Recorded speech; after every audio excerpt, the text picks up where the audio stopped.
আজ সন্ধ্যা ৬টার দিকে বিএনপির প্রার্থী পরিবর্তনের দাবিতে রাজশাহী ১ আসনের মনোনয়ন বঞ্চিত সুলতানুল ইসলাম তারেকের সমর্থকরা তানোর উপজেলার ডাকবাংলা মাঠ থেকে মশাল মিছিল বের করে। মিছিলটি উপজেলা হয়ে থানা মোড়ের দিকে যাওয়ার চেষ্টা করলে বিএনপির মনোনীত প্রার্থী মেজর জেনারেল শরীফ উদ্দিনের সমর্থকরা ইট পাটকেল ও লাঠিসোঁটা নিয়ে অতর্কিত হামলা চালায়।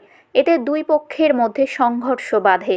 দুই পক্ষের দফায় দফায় সংঘর্ষে উভয় পক্ষের অন্তত পুলিশ, সাংবাদিক সহ ২০ জন আহত হন। পরে পুলিশ ঘটনাস্থলে এসে পরিস্থিতি নিয়ন্ত্রণে আনেন।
আমরা শান্তিপূর্ণ কর্মসূচি পালন করবো। এই বহিষ্কৃত মিজান এবং অশান্তিপূর্ণ করবো।